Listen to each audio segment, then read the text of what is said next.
Hello and welcome back to Talk Norwich City. We are live across YouTube, Facebook and Twitter. Thank you so much for joining us on this beautiful Saturday evening in September. We have been doing these live videos for over 3 months, and in that time we haven't reacted to a single win. Not even a point. Not even a point. Today, the first game of the championship, and we have won. Yes, Chris. Oh, I woke up this morning feeling fine. I've got promotion on my mind. Farker's taken us up like he said he would. Oh, yeah. Something tells me I'm into something good. Welcome to everyone in the comments. Chris is on the Australians. Imagine my shock. And Adam Eder is scoring goals. His first international cap this week. His first goal in the championship for Norwich City. Chris, what a day. Mate, I love a 1-0 win. A real scraped 1-0 championship away win. Oh, I love it so much. And it's reminded me why I enjoy the championship again, because in the first half, I think it's fair to say we were less than convincing. I still think we were probably the better side, but it could have gone either way. You know, Huddersfield weren't as bad as Matt in the opposition preview made out. They just weren't as bad as that. I think that they actually looked like they could have done some damage to us, but you know, we stuck together, we stayed strong. There were some really convincing individual performances as well. So yeah, mate, buzzing, and that's the best time. You know, when was the last time Norwich won on the opening day of the season? By the way, one for you statos out there. I'm just buzzing at the fact that, you know, clean sheet and the lads are up and running. Yeah, welcome along, everyone. Get your reactions in the comments. We know that Liverpool and Leeds are playing. There's been 5 goals in the opening half of that game, but the most exciting place to be right now is the Talk Norwich City live stream. As always, we do have a Ko-fi page. As you can see there, it is a one-off donation service. When you donate, leave a question and we will get to it. It's really tough to keep track of all of the comments on the YouTube and Facebook page. So if you definitely want your reaction read out, leave something over there. Chris, this was the starting lineup today. Yeah. Let's peek on the other side. It was Krul, Javi Quintilla, Ben Godfrey, Christoph Zimmerman, Max Aarons, Oliver Skip, Kenny Mclean, Onel Hernandez, Todd Cantwell, Kieran Dowell, and Timu Pukki. Of course, Adam Eder, the goal scorer, not in that starting lineup. What did you make of that team when you saw it?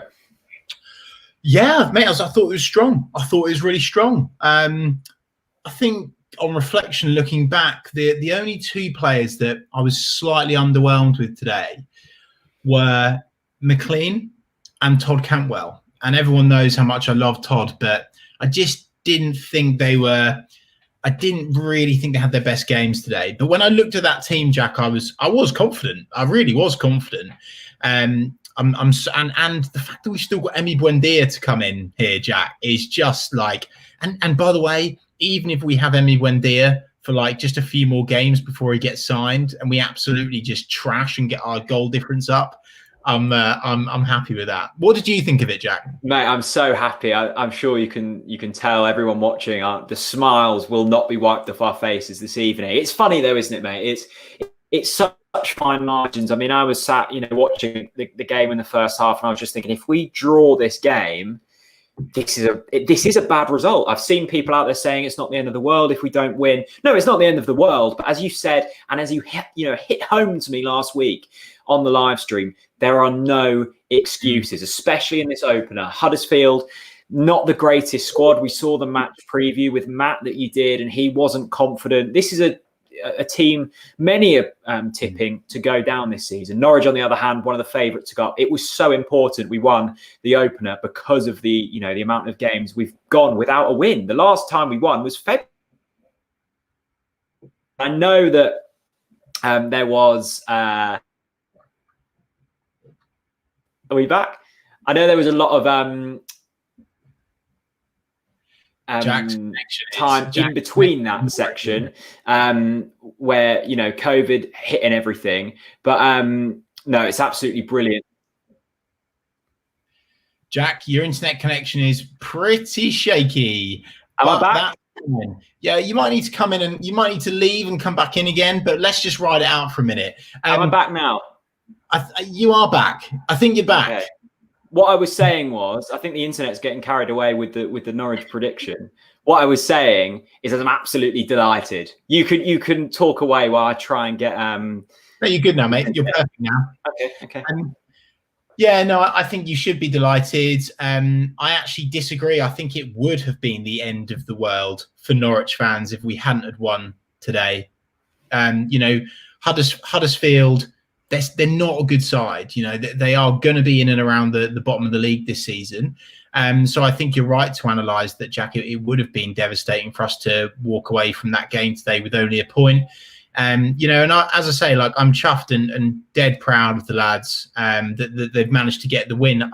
I think it's worth bearing in mind that credit where credit's due. I was primed and ready to slag off Daniel Farke for not making his substitutes early enough again, but it proved perfect. Bringing on Adam Eder when he did.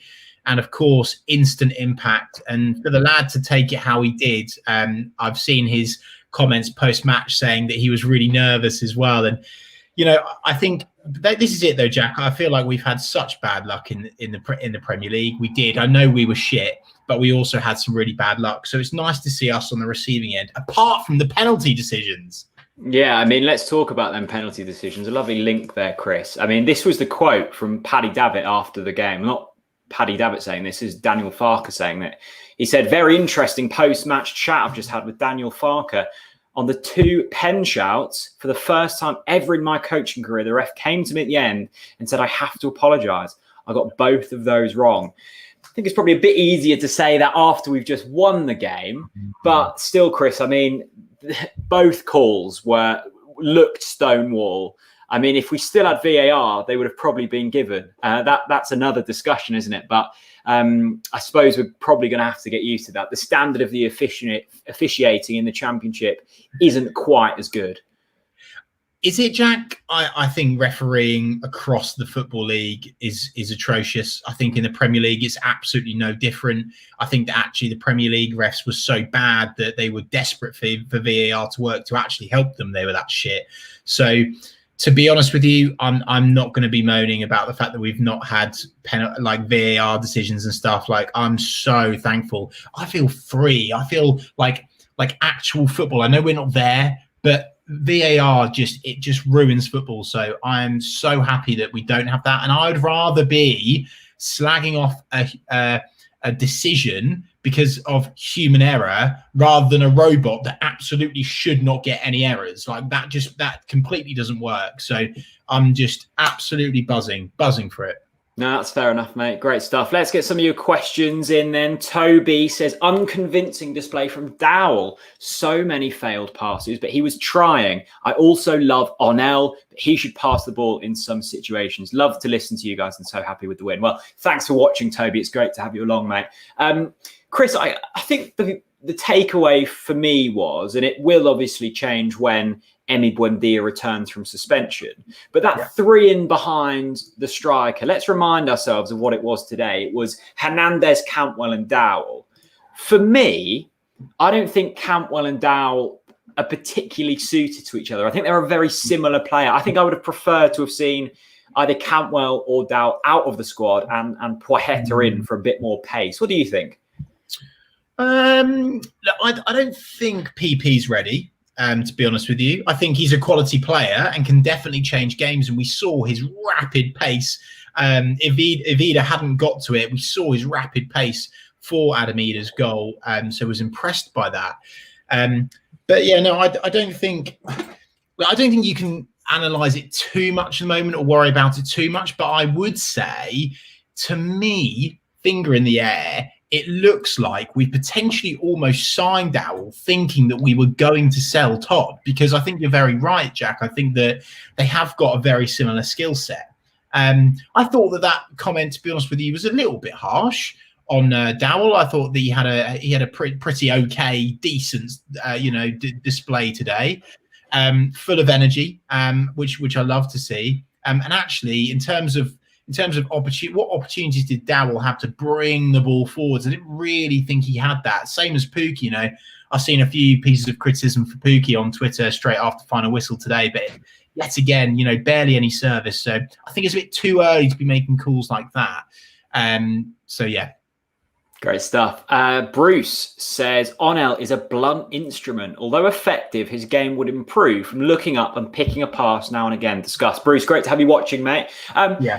I agree to a certain extent with that comment. I think where I'd agree, I don't think his final product's quite there, and I don't think it's ever been there. Onel himself will admit he's raw, and the reason in which you can pick up players on the cheap, like we did with Onel, is because they're not the finished product, but they do have some attributes that are wonderful. His pace, his power, his his ability to carry the ball is really good. I think you can get away with it in the Championship. I think where that final product lacked slightly in the Premier League, I don't think you can get away with it. Onel will have more opportunities in which to run at defenders, so he might get 7 decent opportunities to cross the ball in the Championship. That's 1 in the Premier League, so you have to make that count. So I think Onel changes games, and I think that's really important. I would be starting him week in, week out. I think he'll be one of our best players of the season if we can keep him fit. But if he wants to take his game to the next level, I think it is his successful crosses percentage that needs to go up. I know you're a big Onel fan, Chris. Are you of a similar mindset? Yeah, look, we all know that that's an area of the game that he needs to improve. I feel like today I'm not particularly. I think that's a little bit harsh again. I think that in the first half he was the only sort of threat that we had on the pitch. So I was really thankful that Onel wanted to keep his head down, because there wasn't really any options. There was an opportunity where he took it past 3 or 4 and managed to get a shot away. Yes, it wasn't a very good shot, but that would have been better than fluffing a pass. Yeah, I think he'll be in our top 3 players this season. I really do. Full of energy, bull in a china shop, can take the game to anyone. And so long as Daniel Farke starts him and he actually gets some consistent game time, we'll of course see a massive improvement in Onel without a shadow of a doubt. What I am noticing as well, he's very, very vocal and helps the other lads on the pitch. And I think that's really important. I would rather see Onel play. Onel is not the worst wing we've had in terms of end product, by the way. We've had a lot of wingers that haven't had that end product. So I think that is a bit of a narrative that we can put to bed now that he's not in the Premier League, Jack, because I think in the Championship you'll see him deliver consistently. Yeah, I think he's going to be a top player this season. My main, let's each do our man of the match, and I know what yours is, so I'll go away from the player that I know you're going to pick. My man of the match today, Oliver Skipp. I think he is going to be, we're going to look back at the end of the season, wherever we finish in the table, and go, how on earth did we manage to pick Oliver Skipp up? I mean, I don't know if anyone's seen the Amazon documentary of Tottenham. He was very much in and amongst that squad, a Champions League squad. So to have him at our disposal in the Championship is absolutely crucial, especially in the first half today. There were occasions in which he just broke the play up so nicely. And I almost wish we had him in the Premier League, because we needed to do that. Them, breaking up passages of play can be so pivotal. You could concede a goal from that. Just to, break up the play, regroup, and then you go again. Turning the ball over is so important, and I think he's going to be crucial. I really hope he stays fit. I think it was an area of the pitch that desperately needed improving. I think Tete's had his day, so Skipp being added in there was brilliant. Great to see Adam Ida get that goal as well. He would have probably been my man of the match if he'd been on the pitch for the full 90. What about you, Chris? I can't believe we've managed to get Oliver Skipp. I think it's massive for us. And as I've said before, Max, I was messaging Max about it. Max Aarons, I said to him, what is Oliver Skipp like? And he could not rate him high enough. He's like, I don't really want to say it now because we've not played yet, but trust me, he is quality. And we saw a lot of that today. Again, I speak about energy, but I think it's really important. Full of optimism in his play and really up for putting in a tackle, and kind of just wants to get everywhere as well. I think someone actually tweeted me his stats after the game today as well. And I'm pretty sure that his passing accuracy was like 91%, which is lovely as well for a player that's playing in that position. So yeah, I'm so impressed with Oliver Skipp. I think that although he deserves praise, I would also say that there were elements of his game today that I was actually a bit disappointed on, actually. And I think that we'll see that improve over time with consistency. I think everyone was probably a little bit rusty today. That's fair to say. apart from Jack, one man. I didn't realise that Norwich City have signed Roberto Carlos, aka Xavi Quintilla. Jack, my man of the match by a country mile. And it's so bloody nice to see a Norwich player actually get it over the first man time after time. It's almost like that's what they do on the training pitch. Xavi Quintilla today, I loved watching him. Like I feel, maybe the Estrella's gone to my head already, but for me, I just think he is going to be Mr. Consistent this season. I really am. But honestly, Jack, I think Xavi was definitely my man of the match. And let me know in the comments what you thought about his performance today. But I was buzzing with him, absolutely buzzing. Yeah, Anderson says his crossing was sick. I assume talking about Xavi Quintilla there. As well, Chris, Xavi Quintilla was probably one of the players that I looked at and was like, oh, I'm not too sure about this signing. We've obviously got McCallum as well as a backup at left back, but it's so pleasing. Of course, we've sold Jamal for big money, so we needed someone to go in there and almost be as good as Jamal. I doubt over the course of a season he will be at them levels, but to pick up 15+ million pounds. Why can't he be, Jack? Why can't he be? Well, Jamal's an excellent player, isn't he? But mate, honestly, I didn't ever think that I was going to come out and say this, and this is very early for me to be making this sort of statement, but I'm sorry. Jamal who? Xavi Quintilla has got it all. Mate, I am so happy with him today. So happy. Everyone's saying the new Javi Garrido. Yes, of course. He was a fantastic player. No, it's great to see them new signings bedded in. Skip was my man of the match. Javi Quintilla for Chris's. Would love to know everybody's man of the matches in the comments section below. Okay, let's talk about the goal then, shall we? Yeah, we can do. There's another player that I want to highlight today, Jack, because I have criticised him off the back of the pre-season. Was very, very impressed with Mr. Godfrey today. Very impressed. And deserves praise. Absolutely. The tackles, the strength, the way that he picked up the ball and brought it forwards. And you know what? That's the Ben Godfrey we saw when we won the league title. That's the Ben Godfrey that we want to see. Perhaps he wasn't necessarily challenged too much defensively today because of the quality of the opposition. But perhaps that's disrespectful to the young lad up front for Huddersfield, because I think that he did have a couple of good chances today.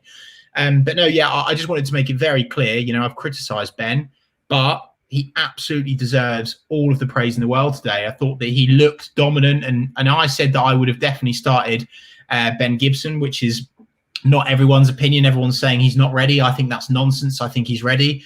But I think, look, I don't know how Farke's going to drop Godfrey if he keeps playing like that. But then you can't drop your captain, can you? So there's going to be a real selection headache there. And I think actually what we've seen today is a statement from Ben Godfrey, a statement to Daniel Farke saying, no. I know why you've signed Ben Gibson. He ain't taking my place. But that's a really bloody good place to be. And Chris, how pleasing does it feel? A clean sheet.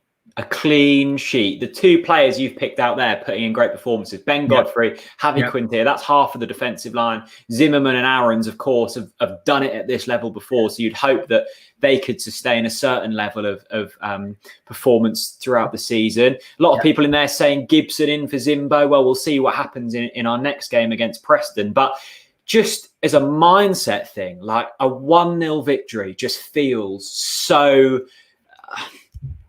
good. Yeah, definitely, mate. I forgot what a clean sheet feels like. Like, I feel I'm going to sleep so easy tonight. I mean, feel free to let me know in the comments how easily you're going to sleep tonight. But not just a win, but a clean sheet. I mean, wow. But I must say, Tim Krul may as well have got his deck chair out today and just sat there sipping on the Strellas and, playing Scrabble or something, mate, because he didn't really have anything to do, did he, really? Well, that's pleasing. I mean, I'm sure he's up for a game of Scrabble if you want it, Chris. We've had a few Ko-fi donations come through. Sorry, I didn't see the notifications, and we've had quite a few come through. So let's get through some of them now. Blair Barrow says, great show, lads, and a great win today too. What did you think of the dreadful and comedy reffing? Well, we've discussed it, I think. Hopefully, this isn't a theme that we see throughout the season. I mean, you would expect the refereeing performances to be slightly below that of the Premier League, but hopefully we won't see too many howlers. All I'm happy for is if we would have drawn that game, or even worse, lost it, and we had them 2 penalty decisions as well, I would have been a very, very sad man tonight. And instead, I'm absolutely over the moon. Yeah, no, 100%, mate. Definitely, without a doubt. And I tell you what, though, Jack, something that actually was genuinely diabolical today, dreadful. I follow, absolute joke. Yeah, so yeah, talk to me about that. I haven't used iFollow yet. I caught the game on text commentary and have seen the highlights after it. But £10. So the deal is, if you're a season ticket holder, you get the home games and the midweek away games for free as part of your season ticket package. But Saturday away games you have to pay for, and it's £10, which seems quite a lot of cash. If you've got, we'll have a few of them Saturday away games throughout the season, so that's not going to be cheap. What wasn't good about it? Well, mate, it was just so annoying because I was buzzing, right? Because they said that obviously it links up with Radio Norfolk, so I was like, oh, this is like the dream combination. Because normally I have the Sky Sports commentary off, or BT off, and then put Chris on, Chris and Rob, I should say, or co-hosts. And yeah, today it was really annoying because Chris was about 5 to 8 seconds behind the game, and it was just so frustrating because you had to almost you were looking at the game but trying to piece it backwards as well because you love Chris. Yeah. It's really frustrating, mate. Yeah, I suppose it's better than having the commentary ahead of it, so you know what's happened before you've seen it. Yeah, I guess so. Maybe they were running it off my internet. Maybe that's why it's so slow. Go on then, Jack. More questions. Okay, let's get some more questions in. Colin Anderson says, question, was a grubby win more important today? Remind the players we can do the hard work. Under Neil, the 4-1 Blackburn papered over issues. Mate, I think we've said it a couple of times, Colin, but that 1-0 performance feels so good. It was by no stretch an easy victory today. Huddersfield were a lot more well-drilled than I thought they would be under Carlos Corberán, Marcelo Bielsa's former number 2. They were without their best striker, which of course helped us. And still, they put up a good fight. I think we could have made it a lot more easy for ourselves, especially if we would have got one of them penalties. But we weren't fully at the races. We were without Buendia. So we had 17 players away on international duty last week, which wouldn't have helped. The pre-season for all clubs, so it's not just us, has been condensed. So by absolutely no way was that an ideal preparation. A lot of new players going in, and I know that we didn't have excuses, but they still have to gel. So that 1-0 feels, oh my goodness, it feels so good, Colin. Let's go on to the next question then. This comes in from Chaz Tats. He says, been looking forward to the podcast all day. Always a pleasure, lads. And thanks for the pointer on getting the curry for the Champions League final. Are you boys excited for the front three of Hernandez, Ida and Poeta, rivals for Mane, Ida and Salah? I love the fact that he's spelt PP Pancetta, as in me. I can't call him the meat. I'd rather call him PP than call him pancetta. So good. I'm dead excited for the front three. I think there's a real opportunity. There's so many options. So many options. Well, especially if we keep Buendia and Cantwell. I mean, they're 2 players I didn't think we'd keep. I think we keep one of them now. I think the market's going to be moving late, Jack. Look, I'm not a football agent, but from what I'm seeing and what I'm hearing, I think the market's going to move late. So I would be surprised if there's still not 2 or 3 players out the door. Definitely. The squad's too big. It is too big. I know Daniel Farker's saying it's a long season, etc., etc., and I agree with that to a point. But literally, it's bursting at the seams. I'm pretty sure they're struggling for car parking spaces at Colney right now, mate. So I think we're going to need to offload a couple. That's brilliant. One person that I'm pretty sure is surely a club is going to buy him. But today I thought we would miss him if he wasn't there. Was Max Aarons, mate? He was sublime today, put in a sublime performance. I thought if we were going to sell one of Jamal or Max, if not both, it was going to be Max. I mean, there's been interest in him, apparent interest. I don't know that for sure. You might know better, Chris, but I mean, he is a top player. You look at defenders in the Championship, he's the best, if not, he's certainly in the top 5. I mean, if we manage to keep him, that is an absolutely massive, massive deal. Because I was speaking to Michael Bailey, the video's on the YouTube channel, and it might be worth a watch after this if you fancy it. But Michael was saying, if we sell Max Aarons now, it's unlikely we bring someone else in. You're then quite short in the right back position. I mean, Ben Godfrey could maybe move over there. I wouldn't want to risk Sam Byram well, Ben, we signed him as he's played right back for us before. We've got Sam Byram, who, by the way, played in that position when we beat Manchester City, one of our most very injury prone. That's my worry. Yeah, but then we've got McCallum. What's the issue? He's a left back. Yeah, but you go, mate. That's my worry. So I think if there was one player now that I'd want to keep hold of, it's probably Emi Buendia, but I think there's depth there. If we sell him, it would be horrific, but I think there's cover. If I was wanting to keep one player now, it would be Max Aarons. Ooh, interesting. For me, I like a bit of Emi Buendia sauce. I think that, honestly, if we can keep him, he will absolutely shit on the Championship. And we will be all aboard HMS Pistol League. One more question, Chris. Hang on, mate. One after you, mate. Colin, we've done Colin. We've done Blair. We've done... Shaney. I'm furious with the ref about making a mistake on them pens. And I mentioned to Chris on Twitter today, but I do sense a bit of frustration with Farke about making late changes. Luckily, we won today, but surely you can't be leaving our changes too late on. Well, Shaney, in Farke's defence, it was one of the substitutes that got the match-winning goal. I know that's a real sore point for Chris. It is them late substitutions. So let's not get him rattled, halfway through the show. We want to keep him in good spirit. So we'll gloss over that. But look, I think it would be harsh to moan about Farke's substitutes today. It's worth noting all of them questions were via Ko-fi. You can help the channel out. Link in the description or in the top line of the Facebook post, and we will get through them. Thanks very much, Chris.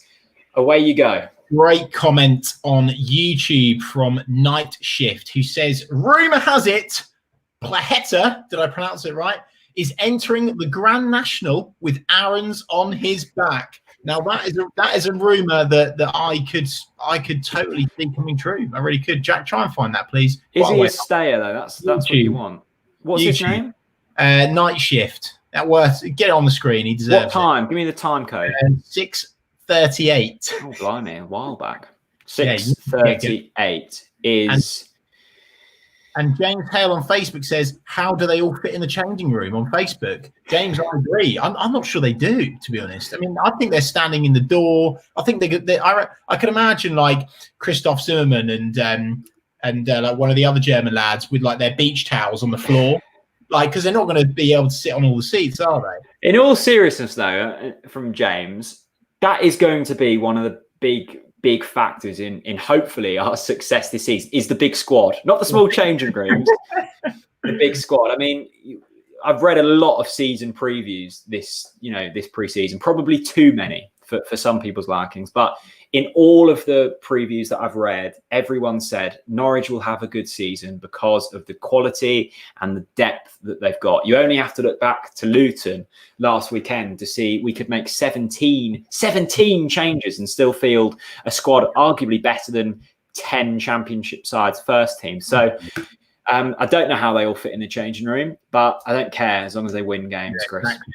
Yeah, 100%, mate. And the thing that, and I agree, Jack, all I've heard from pundits and the most sensible pundit in the Norwich City sphere, Michael Bailey, who doesn't get pissed on live streams by drinking Estrellas. When he said it's top 2 for the quality in our side, that gave me so much confidence. But Chris, I think the only reason us Norwich fans aren't saying top 2 is because we just don't want to play things up too much. The quality of the squad, the wage bill, the value of the squad should be getting top 2. I've said this. You reinforced it into me last week, and I'm really glad you did because it's given me a good mindset for the season. There are no excuses. If we don't get top 2 this season, it is underachieving.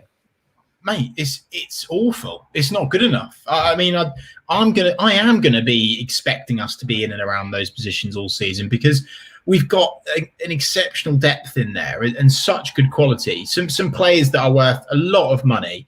and I'm sure we've received, some pretty sizable bids already for players that haven't been let go, because the bids aren't 20 million. But no, I'm happy. And Jack, there is one player that I think will cause debate whilst your internet goes down, possibly. I'll have a chat with the people in the comments.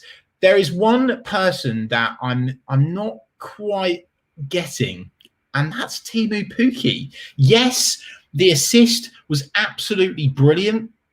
That was absolutely brilliant. And I just felt today like there was a couple of chances where he brought the ball forwards and did all the hard work, yet didn't get a shot away on a couple of occasions. So let me know in the comments what you think about that. I personally think Teemu had a good game, but almost I was slightly frustrated because there was so many opportunities. I think there was like at least 2 opportunities where I was like, Teemu, pull the trigger. Come on, get going. Got to do better. And here we go. Jack's internet's had a nightmare. I'm here on my own, all by myself. Has the beer dried up? Dubai Canary, the beer has never, ever dried up in my house. I mean, I think we should be sponsored by Estrella, personally. I think Woodfords need to start delivering more, definitely. People in the comments, what I want to hear now is I really want to hear your man of the match. I've said Xavi Quintilla. I know that Jack really rated Oliver Skipp today, but for me, it was all about Xavi Quintilla. Just the way he brought the ball forwards and everything, it was absolutely brilliant. Alison says, "Where's Jack? Jack is having a nightmare with his internet. So I'm on my own." Simon says karaoke. Simon, if you give me a Norwich song, I'm more than happy to give it to you. No problem at all. Yes, Quintilla, Skipp 100%, says Guy on YouTube. Owen says Skipp. Godfrey says Chappers FM on YouTube. I agree. I think that it's very, very hard. I think there could easily be 4 or 5 players in that squad today that definitely earn man of the match. I've just seen a comment on YouTube from Lewis Peters who says Carlo Nash. Lewis, yeah, I mean, I love Carlo Nash. If he was in that squad today, he would have definitely got man of the match without doubt. Here he is. He's back in the house. Oh, mate, I'm having an absolute nightmare with my internet connection tonight. Your internet is as good as Norwich City's Premier League restart, mate. What I've done though is it's all about adapting. I've moved rooms. Jen is absolutely fuming with me. I've kicked her out. She was watching Married at First Sight or something on the telly, so she's really angry.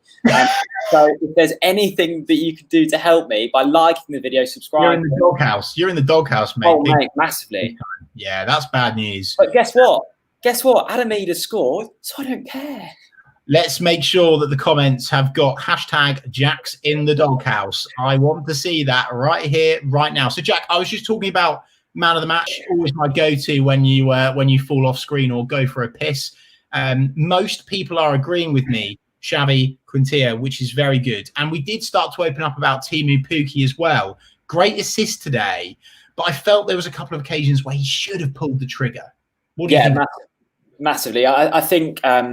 With Teemu, he is my starting striker, although we have signed Jordan Hugill. Adam Eder's got the goal today, which throws him even more into contention than what he was before. But you know what that assist reminded me of today, Chris? His assist that he got against Manchester City. Yeah. Similar kind of one. The goal had opened up. You expect him to take the shot on, but his awareness to pick Adam Eder out is just exceptional. That's not an easy pass because Eder's behind him. He probably doesn't know he's there. It's a tricky pass across goal. And the finish is composed from Adam Eder as well. They're a lot harder, them strikes, and they look coming across your body. It was a lovely goal. Massive for Adam. Good for Teemu because, he hasn't scored too many goals in a little while. I know that the goal wasn't there, but the assist was. Big moment for both of them. Great to see lots of comments in here. Jack's in the doghouse.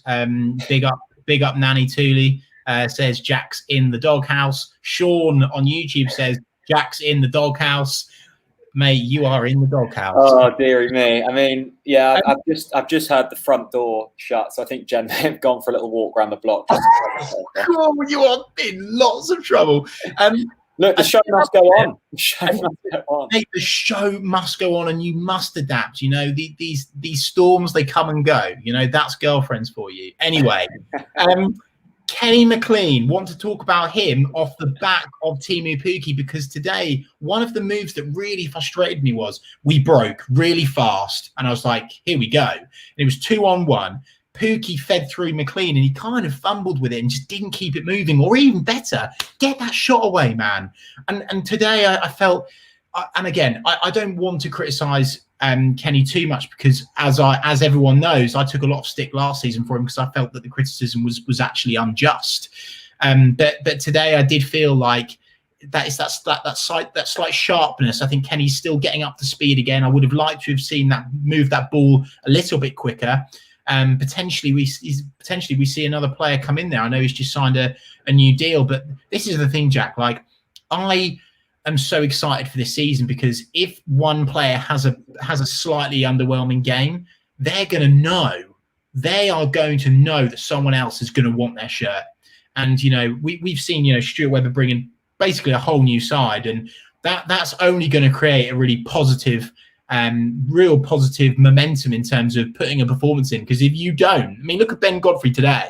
You know, like, I mean, honestly, if I was the ref, I would be putting him in for a drugs test, because he was on one for 90 minutes. So impressive.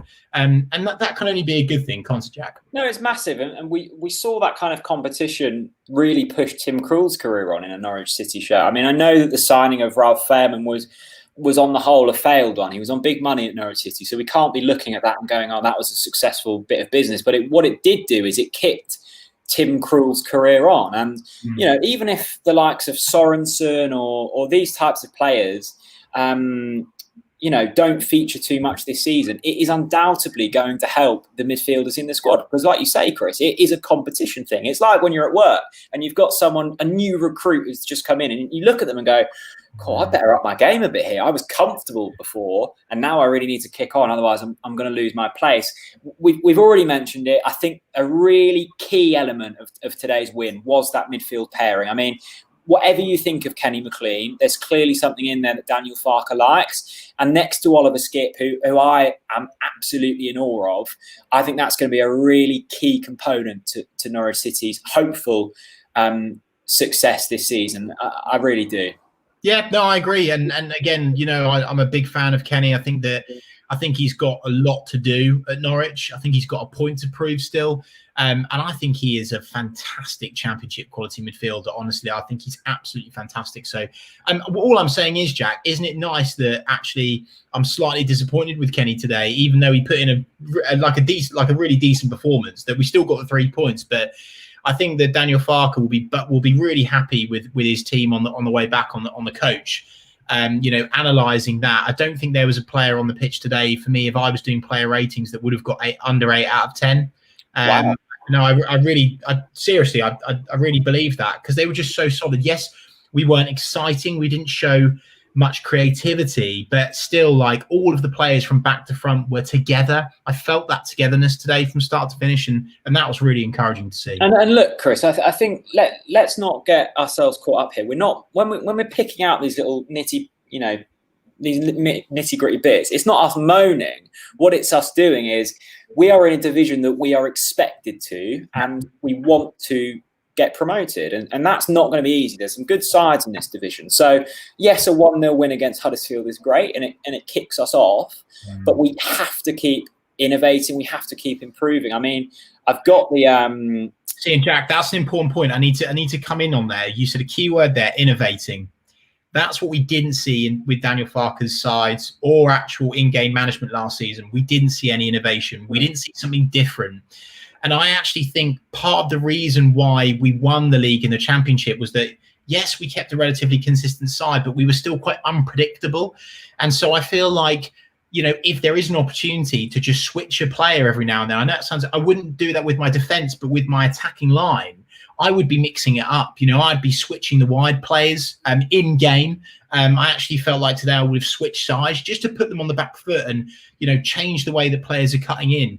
And also, you everyone might disagree with me here, but I would genuinely consider starting Hugill in the next game, just so Timu knows that he needs to be on it, absolutely on it. That might be disheartening, but I'm just being honest. I think that I want to see these new boys in. Look, at the end of the day, I don't think that is a harsh comment, because we've got a deep squad, and you have to make sure that the players that aren't playing regular games still feel a part of that team. Now, I'm not saying just throw Hugill in, because, if anything, Adam Eder would be the one knocking on Farke's door and going, start me, I've got the winning goal. I don't think he'll drop Pukki. I don't think he should drop Pukki, but to have them options is so good. And just looking at our next few fixtures, let me pull it up on screen. Huddersfield, of course, was today. We've got Preston next Saturday. A Friday night game awaits at Bournemouth, and then it's Derby. Them next 3 games, you would probably say Derby, Bournemouth and Preston, all of them will be in the top 10 of this division. Huddersfield today was the easiest game of our first 4. So we have to keep, going up a notch, keep going up a notch. I was really impressed with today's performance. We have to be more cutthroat. We have to keep trying to build on them clean sheets. Yeah. And I think, we can then start to build a really solid foundation. And I don't know about you and what you think of them fixtures. I think today was massive, absolutely massive. Yeah. I can't underestimate that. But it's not an easy next few weeks, I don't think. Well, what I would say, Jack, is I am actually expecting 9 points. Maybe I've lost my head because we've just won a game and kept the clean sheet away from home. But I look at Preston at home and I think to myself, yes, there's the Alex Neil factor, but it's the first game back at Carrow Road. I know it's without fans, but we're full of confidence, wind in our sails, lots of players coming in the mix, players getting sharper as well. I think we'll beat Preston. We've certainly got the opportunity and the squad, and we should be beating Preston at home. It's with no disrespect to Preston, because they've got some good quality players. They're a solid championship outfit that will be challenging for playoffs, but we should beat them. Bournemouth win. I do not rate Bournemouth at all. They are absolutely tin pot, and I'm so pleased they're back in the Championship. And Derby used to be our bogey team, okay? But Derby got trashed by Reading today, the most tin pot team in the whole of the EFL. So for me, mate, I'm full of confidence, and I genuinely think that we can win all of those games. No, that's a good shout about Derby. I mean, they're stripping their side somewhat, aren't they? I don't think they can keep up with the financial expenditure they've spent in recent seasons. Maybe I'm reverting back to myself of trying to make excuses for this Norwich City team. You're right. We should be winning in the next 3 games. There's no reason why we shouldn't be. Bournemouth, of course, are a newly relegated side as well. They did win today. But yeah, hopefully we can come out of them games victorious. I've just seen that Liverpool and Leeds is now 3-3. Wow, that's some game. Okay, so where should we go now? Because we've talked about the goal, we've talked about our man of the matches, we've talked about that clean sheet. Was there any players that didn't feature or start today that you would love to see in the starting lineup for Preston this time next week? Oh, I don't know, because I feel like I'm in the minority here. And let me know in the comments whether you completely disagree with me and I've lost my head. But I just really fancy a bit of Hugill. I just want to see a real big shithouse up top, fumbling the ball over the line, like pulls a player's shirt. Do you know what I mean? I fancy a bit of that. I really do. I think the big one up for debate here, Jack, and I've already seen a couple of comments in here, is Gibson. That's a huge call. And, by the way, that could seriously disrupt things. I don't think I'm making mountain out of a molehill here, Jack. I don't, because, as I've already said, Christoph Zimmermann, if you think he's dodgy, fine. I respect your opinion. I think he's brilliant for this team. One of the first names on my team sheet, and an out-and-out leader and dedicated captain, and loves and would bleed for yellow and green. He's undroppable. So therefore, Zimmerman's undroppable. I just think unless Zimmermann has such a stinker, Farke's made him captain. He's not going to drop Christoph Zimmermann. So therefore, and if he does, fair play. He's got a set of kahunas on him. I just can't see it happening, mate. So then, if you drop Ben Godfrey after that performance, I just think that's going to cause havoc in the dressing room. I really do. So I think Gibson needs to feature. I mean, we've spent So where do you put him, mate? Where does he fit? For me, and I know you disagree, I'd take Zimmerman out, but I wouldn't do it off the back of a clean sheet.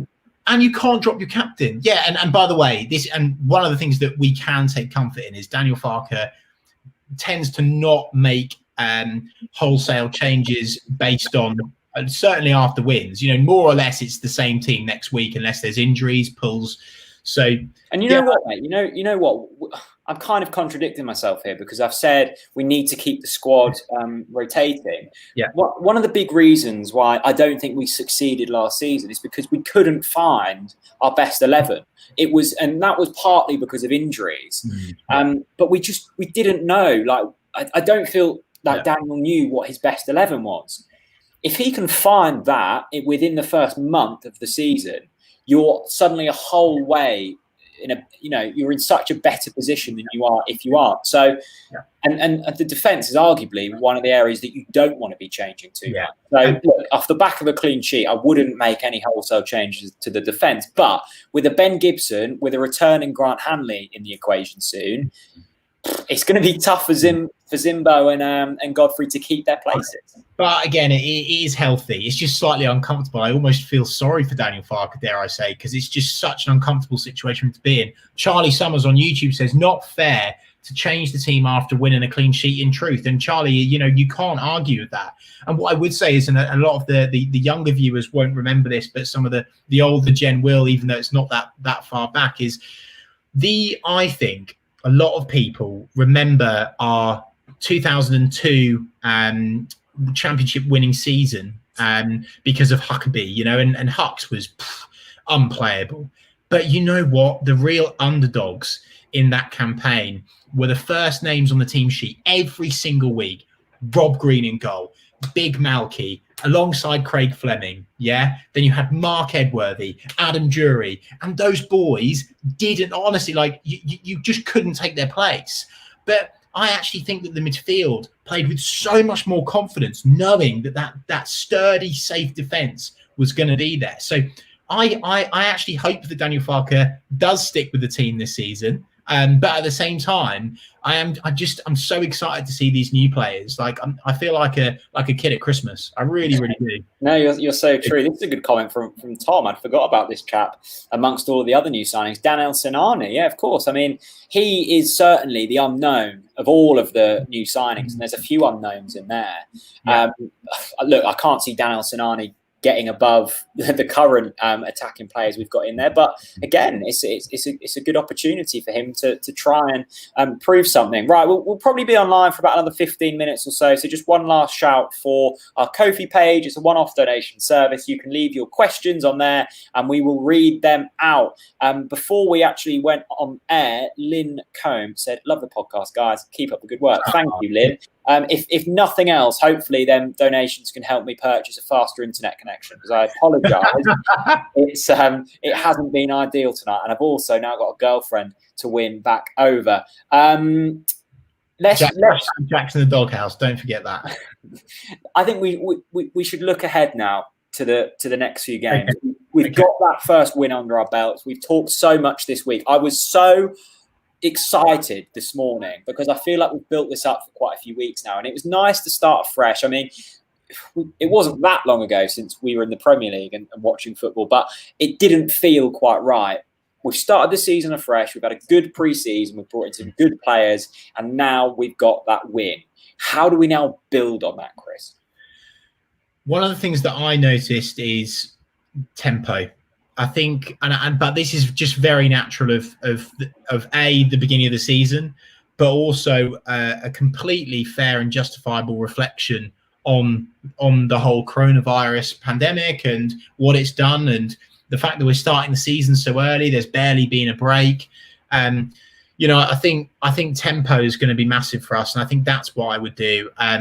I think that we brought the game to the opposition today in spells, but barely, to be honest with you. There was maybe 2 or 3 where do you know that feeling where you go on, and you get up on your seat, go on.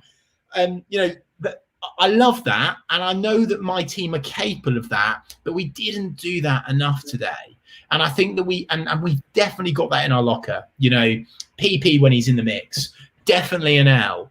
I still think that Timu Puki's got the ability to bring the ball forwards and fast as well. Todd Cantwell, when he's on his A game, can do that. So, yeah, but that's what if I was Daniel Farke, I would be working on tempo in training for the next 2 weeks. Interesting. Jeff Wyatt. Now, this is going to divide opinion, I think. Okay. He says Cantwell flatters to deceive. No goals, no assists in his past 12, 13 games. Well, look, if we're going off Premier League form, Todd was one of our best players. Yeah. He was brilliant last season. Now, there is, people saying he's more suited to the Premier League than the Championship. We've talked about the player we'd most like to keep out of the ones we kind of expect to sell.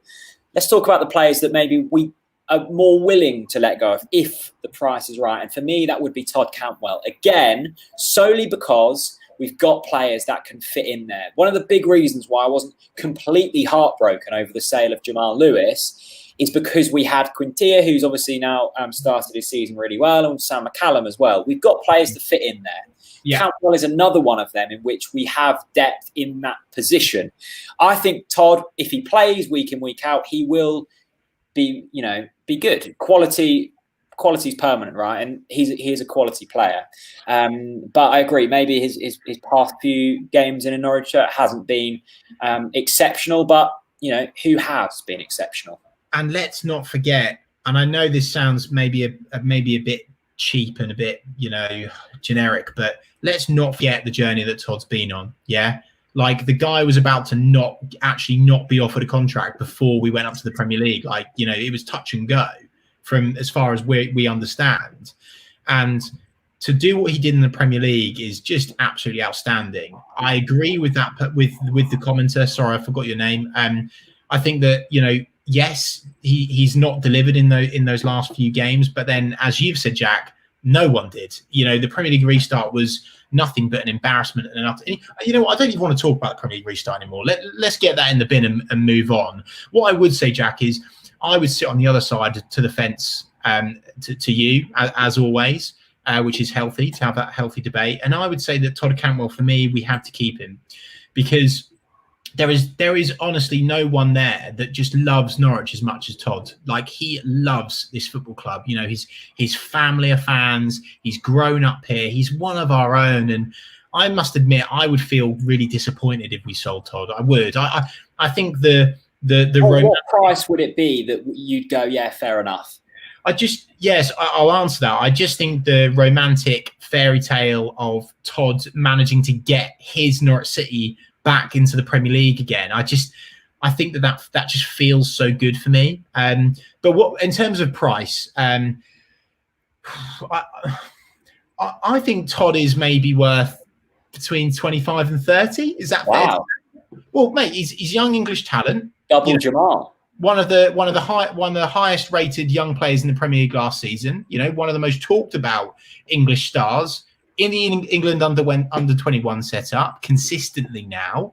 I think he can go to the very top. I think if Todd plays in a team full of confidence, he would be absolutely brilliant. Absolutely brilliant. The one thing that does maybe not playing into its favour is that Premier League restart, I think the cracks between him and Daniel Farke were quite obvious, I felt personally. And that's probably just speculation, but I just thought that the whole media fiasco around Todd and Daniel and the fallout and was there and wasn't there, and they're probably fine now, but it's kind of like once that trust is kind of broken and that relationship is broken down, it's difficult to get back. I don't think it has broken down.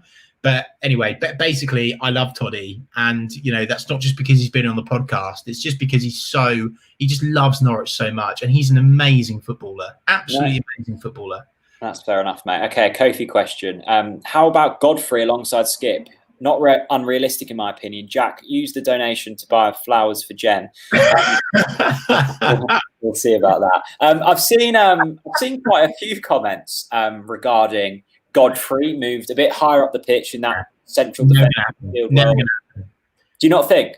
Daniel Farke won't do that. You know, I would be stunned, absolutely stunned if Daniel Farke does that. I get it. I understand why people are saying to do it, but I kind of feel like that ship sailed. I think that if we were to try it, we would have tried it in the Championship. And it's the last time we're in the Championship. I think that now they've brought Ben up, so to speak, on playing centre back. And I also think Ben would be a bit put out of joint if he was to be forced to play midfield. Yes, he would do a job, but I don't know. I just think having naturally signed, and that would be a massive kick in the teeth for our actual midfielders as well. So I think that's quite harsh, to be honest with you. Yeah, I think that's maybe something to explore. Look, we'll see if Ben, you know, wants to be moved higher up the pitch. I don't know. That's something that might happen. Let's not forget we signed him as a right back or almost a right midfielder. I remember him. I think right back. Yeah. So, he's changed once. Maybe he'll change again. But like Chris says, we've got central defensive midfielders. Let's not forget about Sorensen, who's incredibly highly rated and hasn't featured too much, but I'm sure that is in Daniel's plans. Jack, comment on YouTube just in from Barney Woods, and I really want to open this up. I said this last week, and I'll say it again. So Barney says, on paper, we will walk the league. It's the team morale. And I said last week, and I'll say it again, I think the only way we don't get automatics is self-implosion, is a culture crisis, is the team not being able to function because it's so big, because we've just got so much talent. And look, maybe I'm overhyping this because we've just won away and we've kept the clean sheet, but I just think the only way, how can we not? Like, mate, the next 3 games, we can win all of those games. Like, we're not coming up against teams that, you know, I see doing a long cup run or being able to beat Premier League opposition. I think we're the team to beat.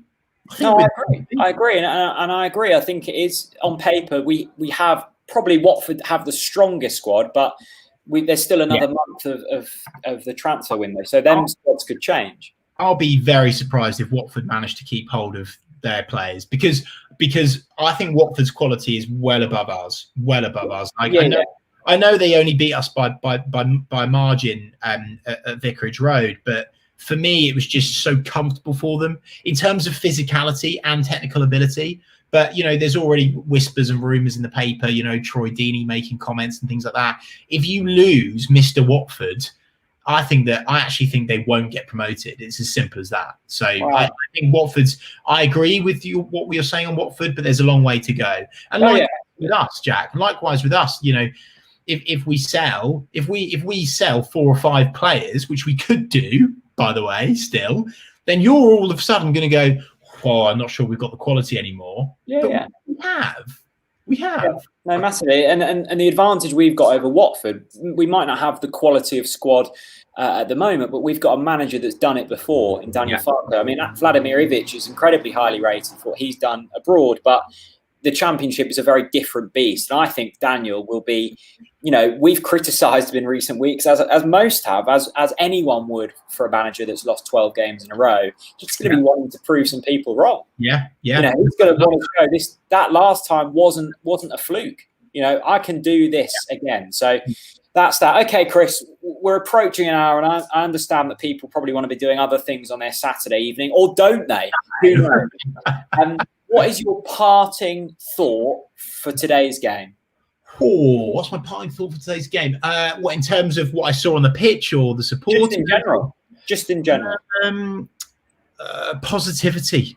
I'm loving seeing positivity, both on the pitch and off the pitch. And I think it's obvious that, you know, Michael said to you, Jack, in your pre-match, I think he spoke a lot about when he went out to Germany, and he felt like it was a positive camp. And I think today was a reflection of that. And I think that today the guys looked like a team, and in the Premier League they were just so dreadful. But we look like a force to be reckoned with now, and I think that's because of positivity. I just think we've wiped the slate clean. Yes, there's still a lot of work to do, but on the flip side of that, glass half full, should I say Estrella half full, there is so much latent potential in this Norwich side, so much. And the fact that we are already saying that we should definitely be in the playoffs, getting into the top 2, when we barely even get today, Jack. I don't think it's an unfair comment to say we didn't get out of gear 2 today.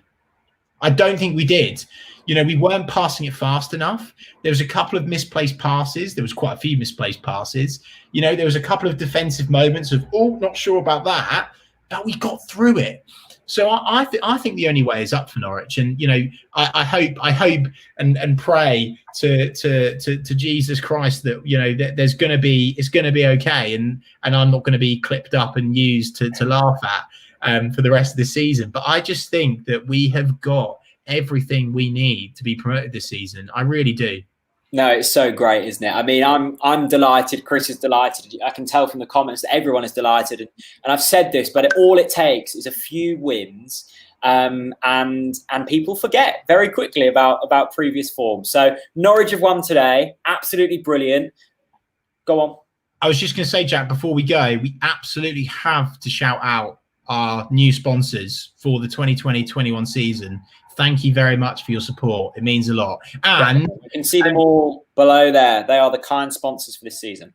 And I wanted to make a special shout out for these guys here, Big C. We've just donated a signed shirt from our season when we had James Maddison and Wes in the same side. I believe it's still up for auction on the Big C social, so go and check it out. But I'm just, and I know, Jack, you feel the same. We're so proud to be supporting a fantastic local charity again this season. And I would just encourage any Norwich fans. I know that times are tough at the moment in terms of money, but you know, if you can do anything, whether it be share one of their social posts or enter their Norwich City auction, if there's anything you can do to help Big C, me and Jack would just be unbelievably grateful. So thank you very much for supporting Big C with us. Yeah, no, 100%. Echo Chris's thoughts. And if there's anything better to go out with than, of course, the Norwich City win, it is that Leeds have just conceded to go 4-3 down. It's a Salah hat-trick. And on that, my friends, we will depart with the line, Leeds are falling apart again. Goodbye.